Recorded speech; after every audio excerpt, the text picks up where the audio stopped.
আমি শুধু ইস্তেগফার করলেই কি আল্লাহ তাআলা আমাকে রিজিক দান করবেন, খাবার দান করবেন, কোনো কাজ না করলেও? তখন সে চিন্তা করলো, আমি ট্রাই করে দেখবো যে আল্লাহ তাআলা আসলেই আমাকে ইস্তেগফারের বদৌলতে রিজিক দান করেন কিনা। সে ট্রাই করার জন্য, পরীক্ষা করার জন্য সে একবার চলে গেল একটা জঙ্গলে সকালবেলা।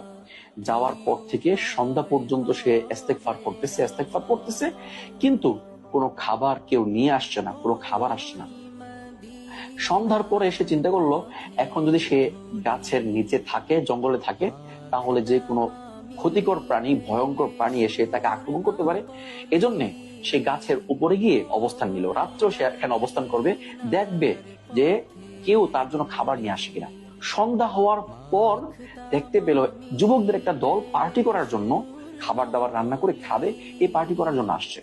তখন তারা খাবার দাবার রান্না করতেছে। রান্নার পর যখন খাবে, এমন মুহূর্তে একটা ডাকাতের দল তাদের উপর আক্রমণ করলো। তখন ডাকাতের দল দেখে তারা সবাই পলায়ন করলো। ডাকাত দেখলো যে কিরে, এখানে কোনো মানুষ নাই, কিচ্ছু নাই, কিন্তু খাবার রেখে গেল। তার মানে হচ্ছে খাবারগুলোর মধ্যে বিষ মিশিয়ে আমাদেরকে মারার জন্য হয়তোবা তার কেউ রেখে গেছে। তো কেউ হয়তো আশপাশে আছে, এটা খোঁজার জন্য তারা আশপাশে তল্লাশি করা শুরু করলো। দেখতে পেল গাছের উপরে একজন লোক বসে আছে। তখন ডাকাত দল চিন্তা করলো যে সেই হয়তো এখানে বিষ মিশিয়ে অপেক্ষা করছে আমাদের মৃত্যু সে দেখবে। গাছ থেকে জোর করে তাকে টেনে নামিয়ে জোর করে তাকে খাওয়ালো। সে খেতে চায় নাই, তারপরও তাকে খাওয়ালো। তো সেই খাওয়ার পরে ডাকাত দল যারা ছিল সবাই খাবারটা খেলো।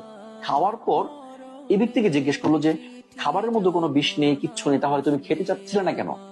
তখন সে বলল, আসলে আমি প্রতিজ্ঞা করেছিলাম যে আজকে আমি খাবো না, দেখবো আমি ইস্তেগফার করার কারণে আল্লাহ আমাকে খাওয়ান কিনা। আমি ট্রাই করব, পরীক্ষা করার জন্য মূলত এখানে এসেছিলাম। কিন্তু আমার কাছে প্রমাণিত হলো যে ইস্তেগফারের ফলাফল অবশ্যই আছে, অর্থাৎ ইস্তেগফার করার দ্বারা অবশ্যই আল্লাহ তাআলা